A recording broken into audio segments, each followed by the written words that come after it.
मम्मा अब मैं छत से कूद कर दिखाऊंगा। जानते हैं 3 साल के एक बच्चे ने ये बात क्यों कही? सुनिए। हमारे ही भक्त परिवार की एक बहन है। वो जब प्रेग्नेंट थी तो उन्होंने हनुमान जी से विनती करी कि प्रभु मुझे आपके ही जैसी संतान दीजिएगा, आपके ही जैसी ऊर्जावान। चूंकि वो श्री राम जी और हनुमान जी की परम भक्त हैं तो वो चाहती थी कि उनकी जो डिलीवरी है वो मंगलवार के दिन हुई। पर हुआ क्या, जब उनकी डिलीवरी हुई तो वो मंगलवार नहीं था, वो हनुमान जन्मोत्सव का दिन पड़ा। प्रभु की असीम कृपा उनके ऊपर देखिए। उनको पुत्र रत्न की प्राप्ति हुई।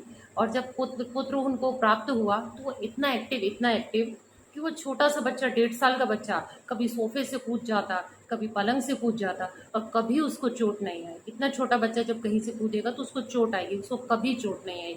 ऐसे वो 3 साल का हो गया। और उसकी मस्ती, उसकी ऊर्जा संभाले नहीं संभलती थी। खूब कूदाकूदी करता था लेकिन कभी उसको चोट नहीं आई।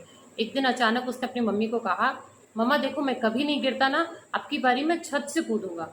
अब उसकी माँ चिंता में आ गई, क्योंकि उसकी ऊर्जा देख के खुशी तो होती थी कि प्रभु ने अपने ही जैसा पुत्र दिया। पर अब उनको चिंता हो गई। मंदिर में बैठी और हनुमान जी से विनती की, हे राम जी, हे हनुमान जी, यदि मैंने आपकी भक्ति की है तो आप इस पुत्र की रक्षा कीजिए। मैं आपके जैसी ऊर्जावान पुत्र चाहती थी और चाहती हूँ कि आपकी जैसी ऊर्जा इसमें रहे। पर ये काम ना करे। आप कुछ भी करिए, पर ये मस्तियां ये छोड़ दे।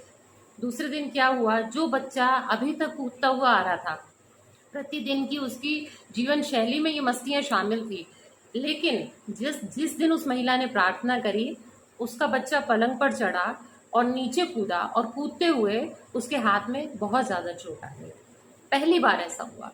वो रात भर सो नहीं सका बच्चा, उसको बहुत पेन हुआ।